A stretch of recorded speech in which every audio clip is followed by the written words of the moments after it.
Morning everyone, my name is Michelle, hope you're doing well, and wow, oh my, Brian Laundrie's sister Cassandra has spoken out. I'm sure if you're watching this video you'll be aware of it, but I'll fill you in on the backstory and then I'm going to give you my views on it. I'm not going to play you any clips, it was an exclusive on News Nation Now. And I know they don't like people using their stuff. Last time I used one of their clips in a video, they copyright claimed it. It's different than a copyright strike. If you get 3 strikes, you're out, you're banned. But a copyright claim means that they basically take the monetization from the video, which is fair enough. Most news stations are fine with people using clips and people streaming their entire programmes, seemingly. But News Nation Now are not, so that's fine. But I have put the link to it in my community tab, and I've put a link to it also in the description box of this video. So the backstory: protesters have been outside of Brian Laundrie's parents' home in Northport, Florida, for a long time. They've been getting noisier and noisier.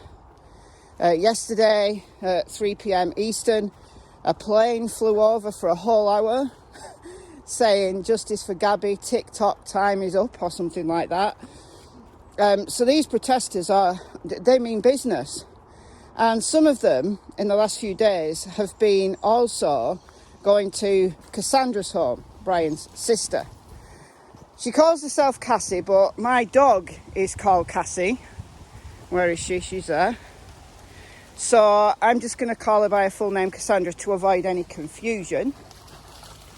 You know, I can see the clip where somebody takes me out of context and says I'm calling Brian's sister a dog or something. You know, do you know what I mean? So when I talk about Cassandra, I mean Brian's sister, Cassie. Right. So the protesters were there, and Cassandra and her husband, whose name I don't know, came out on the lawn, and they were angry at the protesters being there, but they started to talk. So there's numerous filmings of them. Apparently they talked for 20 minutes. News Nation Now took lots of clips and kind of spliced them together and made a program out of it. I'd love to see that full 20 minutes. I haven't seen it yet. I don't know whether any of the protesters are going to put it out on Twitter. If they do, then I'll be sure to let you guys know. There's a TikTok video, there was numerous people filming, so I think there are going to be more clips that will come out. But News Nation Now, I think, covered the main points, and the points that are the important ones. I'd just like to see the full 20 minutes because I want to look at their reactions, I want to look at their body language, I want to look at the context behind it all. I want to see what questions were asked. You know, bear in mind, these were not professional interviewers, these were protesters who were just there, you know, shouting, you know, dirty laundries, blah, blah, blah. So there's some really important points though that I want to give you my opinions on. So first of all, I think that in her first interview, her first and only interview on the 17th of September to Good Morning America, I said right from get-go she was being deceptive. There was something about that interview I didn't like. I didn't like her micro expressions. I just didn't like what she said. And then hours after that, the Laundrie parents reported Brian missing. Now that could have been a coincidence that they reported him missing on the same day, saying that they were concerned for his welfare. They thought he was going to harm himself. And thinking about it now, did they have to come out and say that because Cassandra had broken the silence? I don't know. That's just something that's kind of rumbling around in my head. And it's been rumbling around in my head since the time. But I have no proof. I don't know whether it is a coincidence or not. I don't know whether they'd all agreed to remain silent.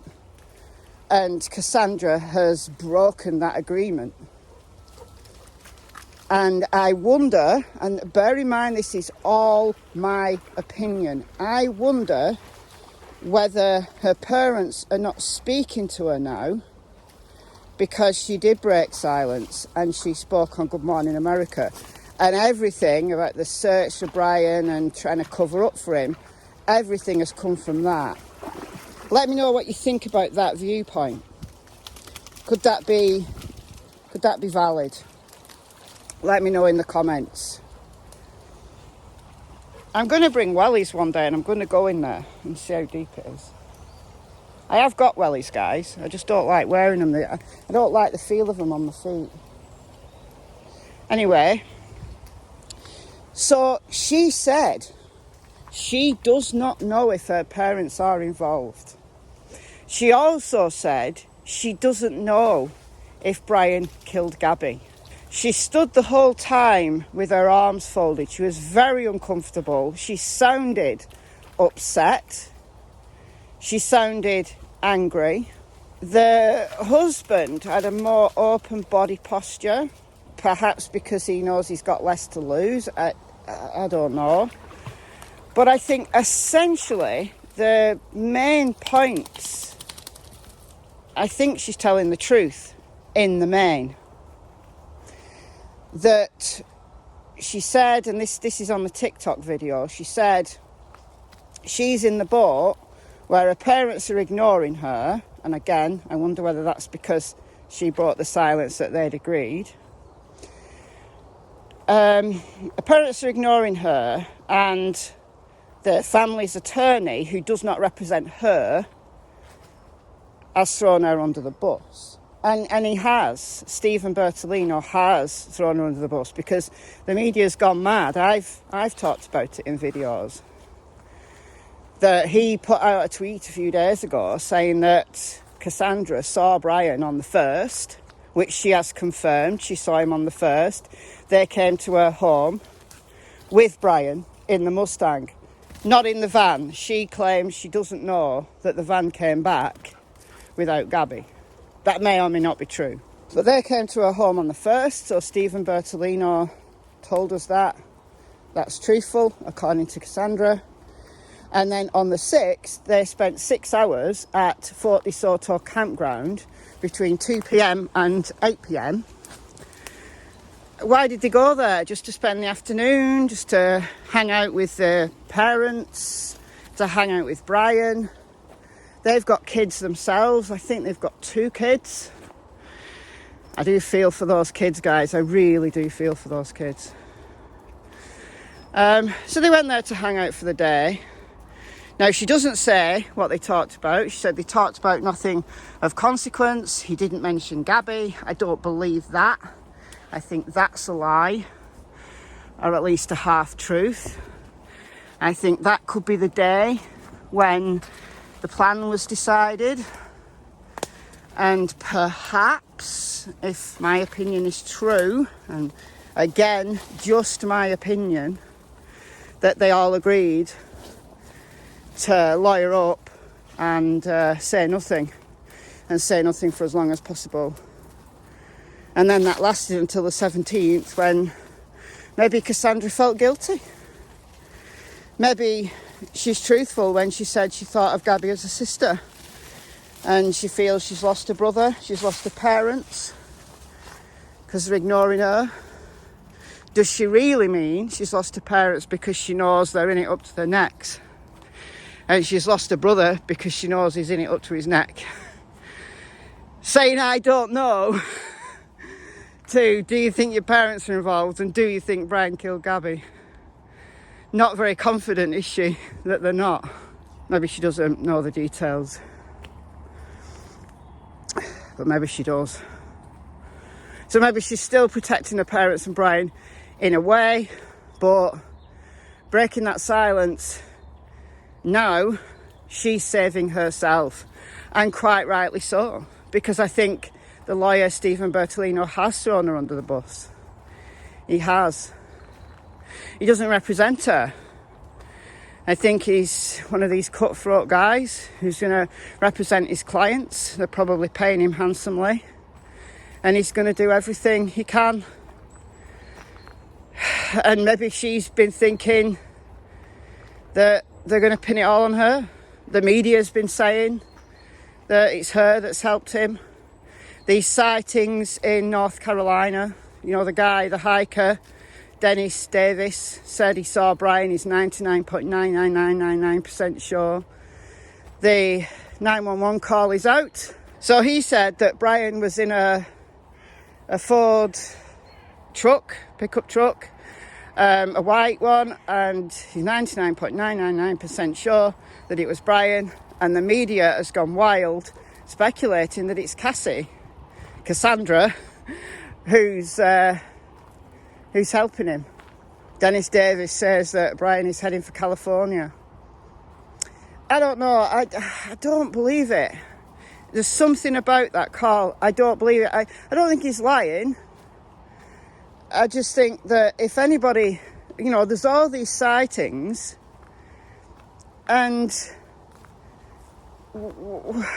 why doesn't someone apprehend him? Why? I don't understand if they think it's Brian. I mean, I know Dennis Davis said he only thought afterwards, and he looked at photographs.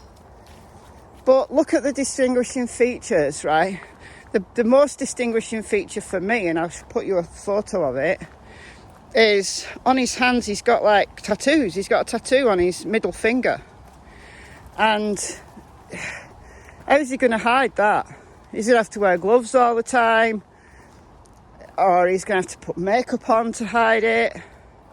So look for those distinguishing features if you think you've seen him. But anyway, that's somewhat of a tangent. So back to Cassandra. Now, she also confirms that Brian flew home on August the 17th.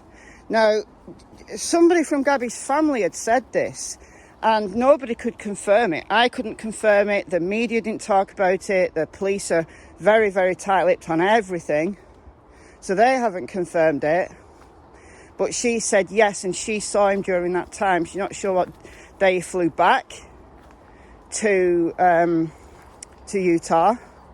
We know that Gabby stayed in Salt Lake City in a hotel during that time. It's interesting that on the 19th of August, Gabby posted the first and only YouTube video on the channel Nomadic Static. So I'm assuming Gabby stayed in the hotel and worked her little socks off to get that video out. And it's a great video.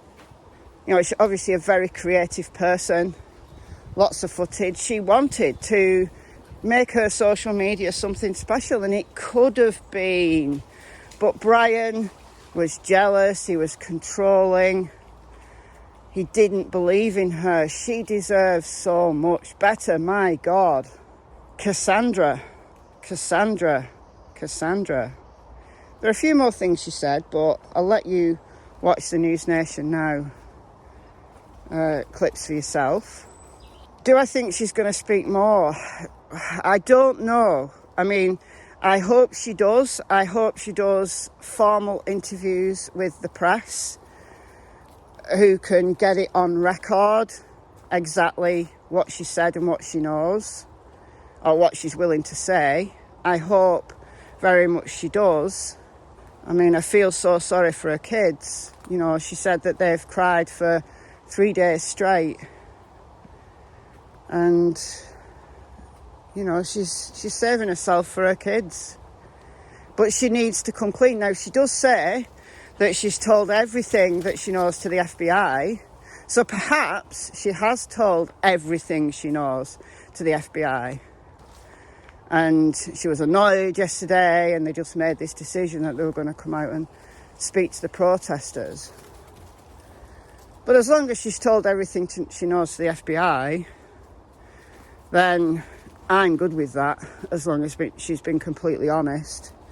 But I would like to see her side of the story told to a, you know, a professional news person who can ask her good questions. I'd like to see Brian Entin interview her, because I think he's been on the ball. He's been there. He's got the whole backstory.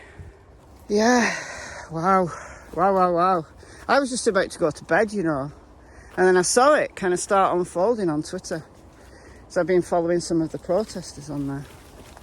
Anyway, I'm going to call it a day here, and let you tell me what you think in the comments below. I've been Michelle. Hope you're doing well. I'll see you in the next video. It's goodbye from Miss Tillington, Miss Cassie Springer. They've both got YouTube channels, so check them out. They don't post much, but you know, they post funny little things. I've also got a Facebook group. Link is in the description. If you tried to join in the last 24 hours, as you probably know, Facebook's been down for a long time. It's back up now. I tried to approve everybody yesterday evening. I don't know whether it worked. It seemed to be glitching out, but anyway. So link is in the description. See you in the next video. Bye guys.